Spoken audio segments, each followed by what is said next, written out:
Bienvenue sur le podcast Au cœur du réseau réalisé par Purpan Alumni. Je suis Alexiane Gaufridi et pour ce dernier épisode de notre saison, nous nous attaquons à un sujet central et complexe, agriculture et politique, comment agir pour une juste rémunération de nos producteurs et de nos filières agricoles dans le contexte international actuel. Derrière chaque assiette, il y a un agriculteur. Et pourtant, la rémunération des producteurs reste souvent insuffisante, parfois indécente, alors même qu'on leur demande tout. Produire une alimentation de qualité, entretenir nos paysages, favoriser la biodiversité, préserver l'environnement et contribuer à notre santé. Cette équation se joue aujourd'hui dans un contexte ultra compétitif, marqué par des crises internationales, la finitude des ressources fossiles et l'accélération du changement climatique. Comment garantir un revenu digne alors que le renouvellement des agriculteurs n'est plus assuré? Et quel rôle doivent jouer les décideurs publics, en France comme en Europe, face à la volatilité des marchés mondiaux? Pour analyser ces défis, je reçois aujourd'hui deux invités qui observent ces enjeux à l'échelle planétaire comme au cœur des filières. Sébastien Haby, directeur du Club Déméter, chercheur et expert reconnu de la sécurité alimentaire mondiale, et Jean-François Isambert, président du Club Déméter, ancien agriculteur et administrateur de coopératives agricoles françaises et également d'organismes professionnels agricoles. Bonjour Sébastien et Jean-François, merci beaucoup d'être là aujourd'hui sur notre podcast, on est ravis de vous avoir. Je vais vous poser tout d'abord la même question que nous posons habituellement à nos invités. Si vous deviez décrire votre parcours avec 3 mots qui n'ont rien à voir avec votre métier, lesquels choisiriez-vous? Sébastien? Curiosité, effort, diversité. Jean-François? Passion, complicité et engagement. De très jolis mots qui montrent bien votre engagement justement au Club Déméter. Donc pour commencer justement, est-ce que vous pourriez nous dire en quelques mots ce qu'est le Club Déméter et sa mission auprès des acteurs agricoles et agroalimentaires? Le Club Déméter, c'est un club de réflexion qui est né il y a plus de 35 ans et qui est né pour accompagner finalement les entrepreneurs des secteurs agricoles et agroalimentaires. Quand je dis secteur agricole, c'est à partir du niveau coopérative négoce et en déclinant tout l'environnement de l'agriculture jusqu'à la restauration, on peut aller jusque-là. On englobe tous les secteurs. Aujourd'hui, ça regroupe 90 entreprises et associations. Et on essaye de se projeter dans l'avenir à travers des rencontres débats, d'une part, à travers des missions d'études annuelles. Et puis, on a autour de nous un certain nombre d'acteurs qui, à nos côtés, nous accompagnent. On a un certain nombre de ministères associés, ministère de l'Agriculture, ministère de l'Économie, le Plan, ministère des Armées, à travers le Centre d'études stratégiques de la Marine. Et on a aussi un certain nombre d'experts associés, 70 experts, qui travaillent notamment sous la direction de Sébastien. On a une revue, je dirais, académique qui s'appelle Le Déméter, qui sort une fois par an, 900 pages. C'est du costaud. Et puis, on a un partenariat qui est important aussi pour nous, avec une vingtaine d'écoles, dont 10 écoles d'ingénieurs agro, et puis des écoles généralistes. Alors, ça va de Sciences Po à l'école de journalisme, école d'économie de gestion, très, très variées. Voilà en quelques mots ce qu'est le club. Et notre objectif, c'est finalement d'amener nos entreprises, nos associations qui nous accompagnent, à décaler leur regard. Finalement, ça marche assez bien puisqu'on a des métiers extrêmement différents les uns et les autres. C'est d'autant plus facile. Et puis quand on a la chance de travailler sous la direction de Sébastien Haby, avec son équipe aussi extrêmement dynamique, c'est un vrai bonheur. Un club très dynamique et qui regroupe beaucoup de problématiques pour notre avenir très très importantes. Si vous deviez dresser une photo instantanée de la rémunération des agriculteurs aujourd'hui, en 2025, en France et peut-être à l'international, puisque le club il a un petit peu une dimension internationale, quels indicateurs ou chiffres clés vous sembleraient-ils pertinents pour les personnes qui nous écoutent? Il y a 3 choses peut-être à mentionner. On a d'abord à rappeler que dans le monde, le premier employeur, c'est l'agriculture. C'est-à-dire c'est encore plus d'1 milliard d'emplois dans le monde. Et donc, c'est un secteur qui est déterminant pour la vie de nombreuses personnes aujourd'hui sur la planète. Outre le fait, bien sûr, mais il faut toujours le rappeler, que c'est un métier, par ailleurs, indispensable à la vie de tout le monde sur cette planète. Donc, ce premier employeur est aussi positionné sur une activité qui est la principale préoccupation de chacun, c'est de pouvoir manger tous les jours. Ceci étant dit, est-ce que les mondes agricoles de la planète tout entière gagnent les mêmes sommes de leur production, gagnent avec constance des revenus et font des métiers suffisamment rémunérés? En fait, partout dans le monde, on va retrouver souvent des agricultrices, des agriculteurs qui considèrent que par rapport à leur travail, par rapport à l'importance vitale de leur travail, les rémunérations ne sont pas assez importantes, et ils ont souvent raison. On peut avoir parfois des problèmes de rémunération qui sont liés à des enjeux logistiques, à des enjeux normatifs, à des enjeux sanitaires. On sait qu'on perd beaucoup de nourriture dans le monde, un sujet qu'on a beaucoup commenté ces dernières années, mais non pas parce que les producteurs font mal leur travail, simplement parce que sur la route, il n'y a pas de chaîne de froid, tout simplement parce que les normes parfois sont très élevées dans certaines villes dans le monde, et quand la route a été longue et sans chaîne sanitaire robuste, eh ben, les productions ne sont pas prises. Ça veut dire aussi que dans cette question de rémunération aujourd'hui, si on atterrit sur la situation européenne et française, dans une région où la construction de la sécurité alimentaire depuis un demi-siècle, elle a été quantitative, qualitative, on a eu de la diversité de production, on a des standards très élevés, le consommateur il est à l'abri en gros. On manque de rien, on peut accéder à tout si, d'un point de vue financier, évidemment le porte-monnaie suit, mais nous n'avons pas beaucoup de risques sanitaires, voire plus du tout. On n'a jamais de rayon vide et on a une hétérogénéité d'offres alimentaires importante. C'est quoi le juste prix aujourd'hui de l'alimentation made in Europe ou made in France ? Moi, j'ai souvent, ces dernières années, eu à cœur de dire d'abord, ça doit être le juste prix, c'est celui qui coche 3 cases, rémunérer le producteur, et pas dignement. Rémunérer dignement, ça veut dire n'importe quoi. Si un produit a beaucoup de valeur, il doit être rémunéré à une valeur à la hauteur de sa contribution. La deuxième chose, c'est que si ce produit, en plus, est réalisé dans des conditions de soutenabilité, de durabilité forte, il y a un prix à payer. Et c'est vrai que l'Europe et la France ces dernières années étaient chercher des performances environnementales qui font que l'inflation verte aurait dû être consécutive dans le prix de la nourriture. Et puis, le juste prix, c'est aussi quand, justement, ces productions font vivre les territoires et finalement les endroits qui nous entourent, parce que c'est la santé des territoires et c'est votre propre santé individuelle. Donc le juste prix, c'est pour moi ces 3 considérations. Est-ce qu'aujourd'hui, il y a le juste prix ? Non. Est-ce que l'inflation alimentaire ces dernières années a été mal commentée ? Oui. En fait, on avait une superbe opportunité avec l'inflation alimentaire pour expliquer que pendant trop longtemps, en Europe et en France, cette alimentation qui a progressé n'a pas été payée à son juste valeur. Et donc, c'est très difficile aujourd'hui parce qu'on voit bien que beaucoup de consommateurs, beaucoup de citoyens ont du mal à dépenser plus pour leur alimentation. Et je ne crois pas à un grand renversement de tendance dans les prochaines années, sauf s'il y avait une menace en termes quantitatifs, parce que quand, sur le plan quantitatif, vous avez peur de manquer, vous faites la dépense monétaire sur ce qui est vital et pas sur ce qui est anecdotique. En résumé, si demain Netflix devient anecdotique, on se passera de l'abonnement de Netflix, mais tant qu'on peut avoir l'abonnement de Netflix et payer pas cher sa nourriture, hélas, dans nos systèmes européens, nous avons habitué pendant trop longtemps des consommateurs à pas payer cher leur nourriture, qui pourtant augmentait en performance tous les ans. Donc on ne paye pas assez notre nourriture, les agriculteurs sont pas assez rémunérés, et si je veux aller jusqu'au bout, ce qui est pas normal aujourd'hui, c'est que quand on est agriculteur et qu'on fait et de l'alimentaire et du non-alimentaire pour aller aussi chercher toutes ces transitions énergétiques et climatiques, évidemment, on devrait gagner beaucoup d'argent, sans tabou aucun. Et on vous laisse quelques minutes avec une petite présentation de la fondation de Purpan. Derrière chaque vocation, il y a une histoire. À la Fondation de Purpan, nous aidons des jeunes à poursuivre leurs études, à innover pour une agriculture durable et à construire un avenir meilleur pour tous. Car sans bourse, sans soutien, certains ne pourraient pas transmettre leur passion de la terre et du vivant. Ensemble, aidons-les à grandir, à apprendre à nourrir la planète. Chaque don compte. Rendez-vous sur fondation-purpan.fr. Donner, c'est faire pousser l'avenir. On a parlé de la rémunération des agriculteurs, mais si on regarde le contexte global, aujourd'hui il y a des conflits aux portes de l'Europe et également on a beaucoup de tensions en mer Rouge, etc. Est-ce que ces conflits récents, ils ont provoqué une flambée des prix ? Et est-ce que ces chocs, ils se traduisent par une meilleure rémunération des producteurs ?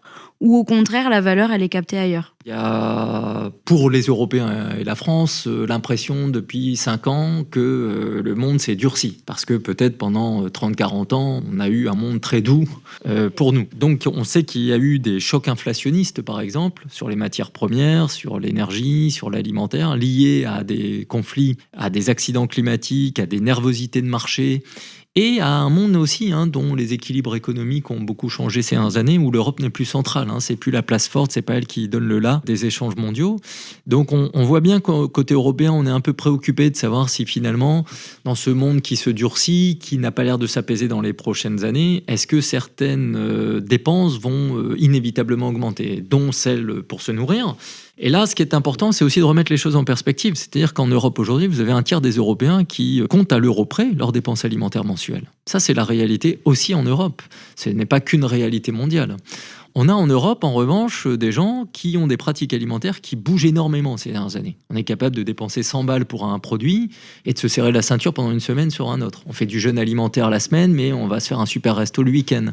Quand on va être entre amis, on va pas manger la même chose, etc. Donc on a, dans les sociétés européennes, un marché alimentaire qui a beaucoup bougé.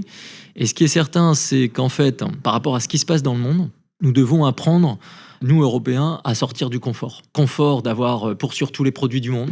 D'ailleurs, il y en a certains, pour des raisons climatiques ou de meilleure rémunération des producteurs, qui vont coûter beaucoup plus cher. Prenons un exemple très simple. Le chocolat, inévitablement, va arrêter d'être un produit lambda. Ça va redevenir un produit de luxe.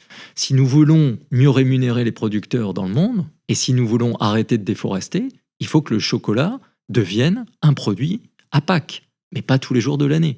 Si c'est un produit pour tous les jours de l'année, on fait et du mal à la société mondiale et aux agriculteurs du monde, et du mal aux forêts du monde. Si on n'est pas conscient avec ça, on n'est pas cohérent en tant que consommateur européen. C'est pour prendre cet exemple un peu caricatural autour du chocolat, on pourrait prendre beaucoup d'exemples comme ça, où aujourd'hui, nous nous sommes habitués en Europe d'être un peu dérisqués sur tout. Nous sommes re-rentrés dans une période que j'appelle les 30 laborieuses. Et depuis 2020, les 30 laborieuses, c'est que nous-mêmes, nous allons devoir reproduire des choses que nous consommons. Et nous-mêmes, nous allons devoir nous réhabituer à avoir des pénuries alimentaires, à la fois parce qu'il y a des problèmes de récolte dans le monde, parce qu'on n'en produit pas ici, ou parfois on va avoir des prix très élevés sur certains produits, parce que, en fait, avant de venir en Europe, certains pays producteurs-exportateurs vont les exporter dans d'autres marchés beaucoup plus dynamiques, où il y a plus de monde, peut-être plus de pouvoir d'achat qu'en Europe, et avec moins de critères fixés par l'Europe dans ses entrées sur le marché communautaire. Ce que vous dites là, c'est que l'inflation, elle va sûrement modifier nos modes de consommation et de production derrière, puisqu'on va manquer de certains produits ou alors ils vont devenir trop chers. Mais ça n'a pas forcément amélioré la rémunération des producteurs, ces conflits ukrainiens, etc. Conjoncturellement, si. Mais avec des coûts de production qui par ailleurs ont pu augmenter. Si on prend la photographie française, on sait que toutes les cultures ces dernières années, en gros, si on fait simple, depuis 5 ans, il n'y a aucune grande culture ou culture agricole française qui n'a pas connu une très bonne année, ni connu une très mauvaise année. Donc tout le monde fait un grand yo-yo interannuel, ça c'est un peu la nouveauté. Et en revanche, on a des coûts de production qui augmentent, on le sait sur l'équipement, on le sait sur l'énergie évidemment, vous l'avez cité, on le sait aussi parfois sur le fait que les engrais, des intrants ont pu augmenter. Et donc, on a un effet ciseau qu'on voit actuellement dans certaines filières, qui est un peu difficile. Mais de la même manière que cette situation prévalait, par exemple, dans le secteur du porc ou de la viande, il y a 2-3 ans, on voit que cette année, sur les produits laitiers ou la viande de porc, la conjoncture est favorable. Là où elle était peut-être plus favorable il y a 3 ans pour les céréaliers. Vous voyez, donc voilà, ce qui est nouveau, c'est qu'il n'y a plus de stabilité. Et donc là, par exemple, le porc, c'était très favorable, mais on ne sait pas combien de temps ça va durer. Et d'ailleurs, ça a un petit peu rechuté, il me semble, mais on n'a aucune visibilité sur l'avenir. Et donc, justement, la volatilité des cours que l'on connaît est très extrême, comme vous l'avez dit. Est-ce qu'il y a des pistes de régulation au niveau mondial ou européen qui permettraient de sécuriser les revenus agricoles dans ce contexte de volatilité des prix qui est très important? Alors, est-ce qu'on peut avoir un prix agricole stable, harmonisé à échelle européenne? Non, ni française et ni interannuelle. Sauf à revenir à des économies très dirigées qui, au XXe siècle, à l'est de l'Europe, n'ont pas gardé le meilleur souvenir ni en termes de performance agricole, ni de sécurité alimentaire, ni de bien-être en matière de santé des populations. Donc, ça ne veut pas dire qu'il faut non plus avoir une planète ouverte aux 4 vents. Donc, peut-être trouver justement un juste équilibre entre de l'ouverture et de la régulation. Je m'explique. D'abord, en agriculture, aujourd'hui, on voit bien qu'il n'y a aucun pays dans le monde qui est en marche arrière. Tous les pays, depuis 20-30 ans, essayent de développer leur agriculture à domicile pour justement ne pas dépendre de plus en plus d'un marché mondial ou de fournisseurs. Bon. Est-ce qu'un pays aujourd'hui est 100% autonome? Non, absolument aucun. Donc, c'est comment je joue avec des interdépendances sur ce terrain agricole alimentaire, à plus forte raison que nos consommateurs d'ici, mais c'est vrai dans le monde entier, veulent de tout le temps, désormais. Il y a 8 milliards d'habitants, il y a 1 milliard qui a la dalle, il y a 2 milliards qui mangent pas assez tout le temps la même chose, il y a 5 milliards qui font la fête. En gros, alimentaire, sans s'en rendre compte. Mais ce sont des consommateurs qui font la fête sans s'en rendre compte parce qu'aujourd'hui, il est techniquement possible et économiquement accessible d'avoir accès à la planète agricole et alimentaire dans son ensemble. Il faudrait le nuancer. Mais donc demain, est-ce qu'il y a un juste prix ? Non, il y a vraiment l'offre et la demande en permanence. Et dans cette offre et demande, on peut avoir des phénomènes, encore une fois, qui sont difficiles pour les acteurs agriculteurs ou même les entreprises agricoles et agroalimentaires. C'est-à-dire qu'on va avoir des comportements d'achat, des comportements de consommation qui répondent aussi à des modes, parfois à de la désinformation, parfois à du patriotisme alimentaire, parfois à de l'exotisme et de la curiosité sur d'autres registres. Et donc, on a une constellation aujourd'hui de consommation alimentaire et on a par conséquent des prix agricoles qui bougent beaucoup. J'attire votre attention sur un autre point, c'est qu'on achète de plus en plus de produits alimentaires sur des plateformes où, par définition, le prix bouge tout le temps. Je prends un exemple parmi des centaines qui existent. Il y a de plus en plus de restaurants en Europe aujourd'hui où le prix de votre plat dépend du nombre de commandes des convives ce soir-là au restaurant et le prix bouge en fonction du nombre de commandes. Barcelone avait été pionnière en la matière en Europe. On voit que de plus en plus de restaurants en Europe s'y mettent. On a ce genre de choses. Est-ce qu'il est légitime qu'un soir, le producteur d'une viande Salers soit 2 fois mieux rémunéré que le vendredi soir parce qu'il y a eu moins de demandes ? Je ne sais pas, mais c'est la réalité du monde d'aujourd'hui. Dans ce contexte-là, on n'a pas vraiment de piste de régulation, mais par contre, ce serait plutôt des régulations au niveau des consommateurs ou de l'éducation aux consommateurs de ce que vous dites. Et est-ce que les accords de libre-échange, comme on a l'exemple actuel entre l'Union européenne et le Mercosur, qui pourraient protéger ou au contraire menacer la rémunération de nos producteurs en Europe ? D'abord, les échanges, avant d'être nocifs, ils sont favorables. Je note au passage que dans l'accord CETA, Canada, Union européenne, sur le plan agricole, on avait beaucoup de peur. La réalité, c'est que 5 ans plus tard, ça a été très bénéfique à quasiment toutes les filières agricoles européennes. Dans le cas du Mercosur, je pense qu'en fait, on se polarise beaucoup sur cet accord pour 2 raisons. C'est qu'il n'est pas qu'un accord agricole. Or, il y a inévitablement une sensibilité agricole parce qu'on a de l'autre côté de l'Atlantique des géants agricoles qui, à l'heure actuelle, quand ils exportent des produits vers le marché européen, pour moitié, ce sont des produits agricoles et alimentaires. Ça fait peur. Il y a des gros volumes, il y a le Brésil, mais il n'y a pas que le Brésil. Le Paraguay est devenu un gros, l'Argentine pèse aussi. Mais ces pays, quand ils exportent aujourd'hui dans le monde, et en particulier en Europe, ils exportent principalement des produits agricoles et alimentaires. À l'inverse, ces pays, le marché européen pour eux n'est pas l'alpha et l'oméga. C'est-à-dire pour le Brésil, c'est la Chine, ensuite la Chine, et éventuellement en 3 la Chine. Puis éventuellement après d'autres pays. Donc ils n'ont pas une obsession d'Europe, ça c'est un point, et je pense que le Mercosur a beaucoup cristallisé les débats ces dernières années, parce que le contexte mondial et européen est un peu particulier, que cet accord est négocié depuis plus d'un quart de siècle, le monde a beaucoup changé, et que ce qui est questionné, c'est pas tant le commerce. Il me semble que les agriculteurs européens questionnent la capacité de la Commission européenne à faire respecter l'accord. Et donc le doute, il est sur la capacité de l'Europe de savoir dire stop si les règles ne sont pas respectées et que si les négociations et l'accord qui a été obtenu n'est pas, encore une fois, mis en œuvre correctement de l'autre côté. Et c'est une question légitime du monde agricole. C'est une question délicate parce qu'il ne faudra pas sous-estimer un point, c'est qu'à l'inverse, sur beaucoup d'accords, les Européens n'ont pas toujours non plus été hyper réglo. Et donc, une partie du monde le sait. Le fameux sujet de clause miroir, c'est jamais oublier que les miroirs réfléchissent et que quand vous donnez un coup, vous pouvez en prendre aussi. C'est comme sur un ring de boxe. Et on est dans un monde dur, je l'ai dit. Et est-ce que dans le rôle du coup des politiques publiques, comme là on voit l'accord du Mercosur ou d'autres sujets, la nouvelle PAC notamment qui va arriver en 2027, est-ce que le club Déméter contribue sur ces sujets-là, comme le Mercosur ou la PAC, je ne sais pas quel est le sujet qui vous paraît le plus pertinent sur la rémunération. Est-ce que le club Déméter, il peut jouer un rôle sur ces politiques ? Alors, je ne sais pas si le Club Déméter peut jouer un rôle dans la mesure où le Club Déméter est un club de réflexion. Et il n'y a pas de pensée commune au Club Déméter. C'est-à-dire que si je prends un sujet en dehors même de la PAC, si je prends les OGM ou les NBT, etc., on peut avoir des points de vue extrêmement différents, mais jamais le Club Déméter va s'exprimer pour dire voilà ce que pense le Club Déméter. Donc sur la nouvelle PAC, on ne va pas non plus s'exprimer. Et est-ce que vous êtes consulté justement peut-être pour faire des études, des synthèses et faire ressortir des études des 90 entreprises ? Par contre, dans le cadre du Club Déméter, on va inviter des intervenants, des chercheurs qui peuvent avoir un point de vue sur l'avenir de cette politique agricole commune. Donc finalement, on va amener les membres du club à réfléchir et à se projeter. Et ensuite, chacun des membres peut avoir un rôle politique auprès de ses gouvernants, auprès de ses politiques, auprès de l'Union européenne. Et c'est comme ça que les choses vont avancer. De la même façon que Sébastien Abyss intervient dans des médias, sur LCI, dans un certain nombre de journaux, est enseignant, c'est Sébastien Abyss. Il est directeur du Club Déméter, il est chercheur associé à l'IRIS, mais il s'exprime en son nom. Et il n'exprime en aucun cas la position du Club Déméter. Et de la même façon, chacun d'entre nous peut aussi être membre du Club Déméter, s'exprimer, mais s'exprime en son nom personnel. Juste pour compléter ce qu'a dit Jean-François, non pas sur l'ADN du Club Déméter, mais sur comment, par exemple, nous essayons de procéder dans notre activité d'accompagnement des entreprises par rapport à des sujets comme l'évolution de la PAC.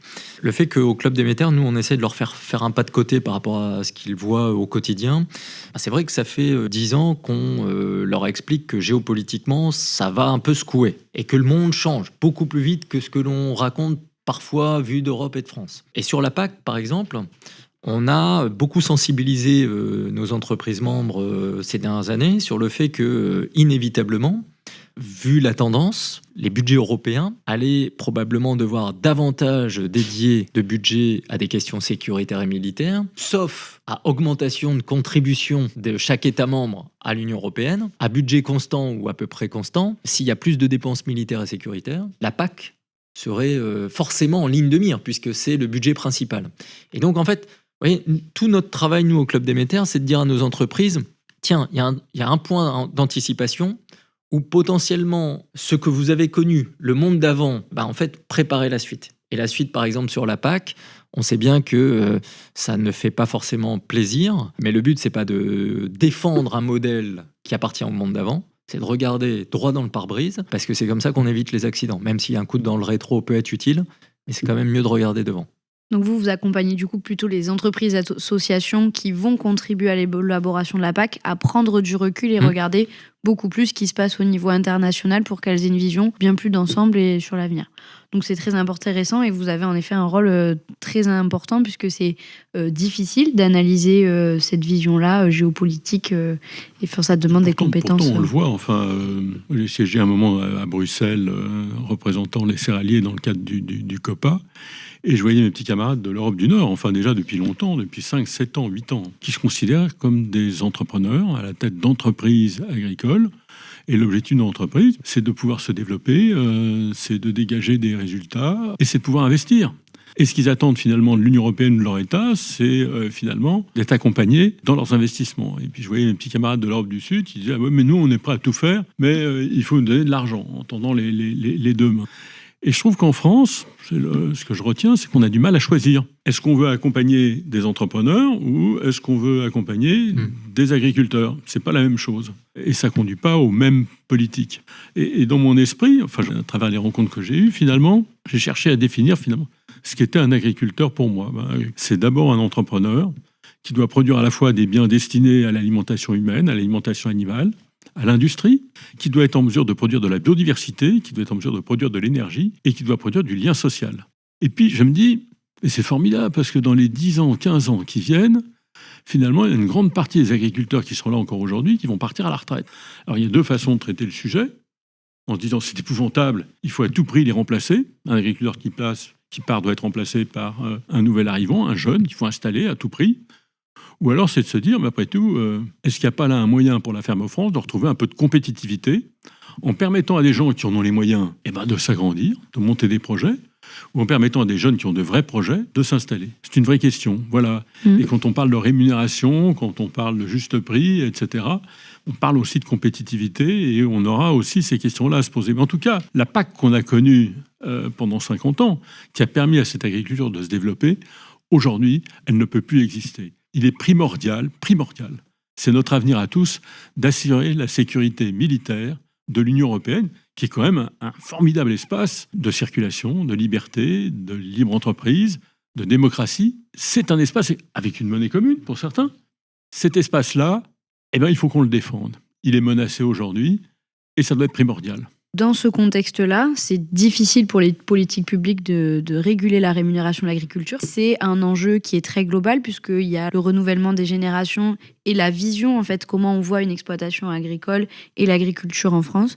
Est-ce que ces sujets-là sont abordés justement d'un point de vue global ou uniquement sur la rémunération ? Actuellement, les travaux que vous avez pu voir qui sont en cours peut-être sur le sujet, comment est-ce que ça s'est abordé par les politiques publiques ? Évidemment, la rémunération du monde agricole, toute filière, tout territoire, tout pays est un sujet, mais il ne faudrait pas non plus qu'on schématise de trop, c'est-à-dire qu'aujourd'hui, on a dans le monde agricole des gens qui vivent très bien, on a des gens qui connaissent des années difficiles et qui savent rebondir, s'adapter, innover, changer, et puis, en effet, il y en a qui sont pris dans des trappes et qui ont du mal à rebondir, parce que trappes sur des cultures qui n'ont pas d'avenir, endettement peut-être excessif, absence d'innovation, enfermement, bref. Bon. Donc le sujet de la rémunération est un vrai sujet, mais moi je suis un peu préoccupé de voir qu'une partie de la société est aujourd'hui convaincue que quand on est agriculteur, en fait, c'est l'horreur. Moi, je rencontre plein d'agriculteurs, c'est pas l'horreur. Et je pense que ça contribue un peu à l'image parfois dégradée du secteur agricole, de trop laisser à penser que quand vous êtes dans l'agriculture, en fait, c'est l'horreur économique, c'est l'enfer social, c'est l'enfermement territorial, etc. Je pense que c'est peut-être un peu équilibrer les choses. Bon, premier point. Deuxième point, on voit, et Jean-François l'aborde dans ce qu'il propose en triptyque, mais on voit bien qu'aujourd'hui, l'Europe qui dit compétitivité durable, compétitivité durable, compétitivité durable. Bon, évidemment, il faut continuer sur l'écologique, l'environnemental, la biodiversité, les ressources. Il n'y a pas de débat, il faut même aller encore plus fort. Bon. Par contre, on a peut-être perdu ces dernières années les notions de profitabilité. L'entreprise agricole, agroalimentaire, elle doit générer des revenus. Moi, je dis souvent, pour investir dans le vert, vous ne pouvez pas être dans le rouge économiquement. Jean-François rajoute un point important, c'est que si vous êtes en plus dans le feu orange ou rouge demain géopolitiquement et sur le plan sécuritaire, tous les curseurs vont bouger. En revanche, il y a un point, moi, qui me tient beaucoup à cœur, c'est de ne pas faire un déséquilibre entre sécurité physique et sécurité alimentaire. Et les deux ont leur importance. C'est-à-dire que la sécurité militaire est collective. La sécurité alimentaire est collective. Nous devons avoir des systèmes, des personnes, des ressources, des outils pour la sécurité alimentaire, mais vous n'avez pas de sécurité, même militaire, durable, s'il n'y a pas de sécurité alimentaire. L'histoire est ainsi faite que des armées dans le monde ont perdu des guerres faute de nourriture. Pas faute de missiles, faute de technologie ou faute d'intelligence des maréchaux qui étaient à la tête de campagnes militaires. La nourriture, c'est la base de la sécurité. Et donc, on sait que l'Europe, qui a beaucoup investi sur la sécurité alimentaire, a pu mettre beaucoup de moyens sur ce registre depuis 50 ans parce que précisément, elle a pu désinvestir sur la sécurité militaire puisque par ailleurs, les États-Unis finançaient cela. Et donc, Donald, 1, 2, 3, que sais-je, il n'a pas tort parce qu'il dit exactement ce que tous les présidents des États-Unis disent ces dernières années. Vous, Européens, vous devez payer votre sécurité physique militaire. Vous ne le faites pas assez. Et donc aujourd'hui, ça, c'est sur la table. Et la réponse des Européens devrait être beaucoup plus de dire « Ok, on va s'en occuper, mais sur le plan sécurité alimentaire, on a déjà fait le job. » C'est-à-dire que c'est les Européens qui ont financé leur sécurité alimentaire, ce n'est pas les États-Unis. C'est ça le narratif pour moi aujourd'hui à mettre sur la table, c'est qu'il ne faut pas désagricoliser l'Europe. Par contre, il faut remettre l'Europe dans une perspective de sécurité aussi militaire parce que les enjeux sont là et que donc les consommateurs, les citoyens européens comprennent bien aujourd'hui que agriculteurs, militaires, ce sont des métiers importants. Et on a quand même expliqué pendant très longtemps que c'était des métiers d'histoire passée. Il y a 50 ans, tout le monde avait un militaire, un agriculteur dans sa famille. La réalité, c'est qu'aujourd'hui, plus personne n'a de militaire ou d'agriculteur dans sa famille. Donc forcément, la question que se posent 99% des gens, pourquoi payer autant pour des gens qu'on ne voit jamais et qui servent à rien ? Puisqu'on ne les nomme plus et on a oublié qu'ils étaient indispensables dans notre quotidien. Donc on voit que c'est une question, la rémunération des agriculteurs, qui est extrêmement multifactorielle et qui dépend énormément de sujets. Pour un petit peu commencer à conclure, en une phrase chacun, comment nourrir la planète sans agriculteurs correctement rémunérés ? Et quel appel lancez-vous aujourd'hui aux décideurs et aux citoyens ? Vous l'avez un peu fait, mais pour conclure, si vous deviez avoir chacun une phrase un petit peu marquante. Il n'y a pas d'alimentation sans agriculture durable et il n'y a pas d'agriculture durable sans paysans organisés et solidaires. En effet. En 2025, quand on est en Europe et en France, c'est de se rendre compte qu'on a plusieurs fois par jour des pêcheurs, des aquaculteurs et des agricultrices à côté de soi, sur la table, dans l'assiette, pour se chauffer ou même s'habiller, puisque je rappelle que accessoirement, sans eux, on serait dans une réunion qu'on pourrait qualifier d'autre chose. Donc voilà, on a des mondes agricoles en permanence autour de nous, pour nous, tournés vers les besoins sociétaux. C'est pas des acteurs contre la société, contre le développement, contre la durabilité. Après, je pense que c'est toujours important de rappeler, comme dans n'importe quel métier, n'importe quel secteur, n'importe quelle société, Il y a des bons, il y a des mauvais, il y a des gens qui sont en retard, il y a des gens qui sont pionniers, il y a des audacieux, il y a des gens qui râlent un peu quand il faut changer. Mais il y a un mouvement général aujourd'hui quand même en Europe et en France où les mondes agricoles sont très engagés à mener les transitions sans arrêter d'être aussi des producteurs et des entrepreneurs. D'où la question de la rémunération. Parce que s'ils font toujours plus, il n'y a pas de raison de ne pas gagner davantage. En plus, il paraît qu'on est dans une période où travailler plus doit permettre de générer plus de revenus, qu'on commence avec le monde agricole. Complètement, qui est un très bon exemple de travailler beaucoup pour avoir pas forcément plus de revenus derrière. Et pour compléter ce que dit Sébastien, tous les agriculteurs savent parfaitement que plus leurs produits agricoles sont transformés, plus ils peuvent en espérer un retour de valeur ajoutée. Et donc, plus il est important que l'industrie agroalimentaire, tous ces secteurs d'activité puissent se développer et ils contribueront aussi aux équilibres dans nos territoires. Merci beaucoup Sébastien, merci beaucoup Jean-François pour cet échange passionnant et éclairant sur les enjeux mondiaux et les composantes de la rémunération des producteurs. Avant de nous quitter, j'aimerais juste terminer sur une note un peu plus personnelle. Chacun d'entre vous, qu'est-ce qui vous motive chaque jour à poursuivre cette mission qui est vaste ? J'ai été éduqué avec 2 valeurs, le goût de l'effort et le goût des autres. Et je me suis rendu compte que mes parents, en fait, qui ne l'étaient pas, avaient peut-être une âme d'agriculteur. Jean-François ? Avoir le plaisir de travailler avec des dirigeants formidables dans le monde agricole et agroalimentaire. Le partage. Et est-ce que vous auriez un livre, un article, un podcast à recommander à nos auditeurs sur le sujet peut-être ?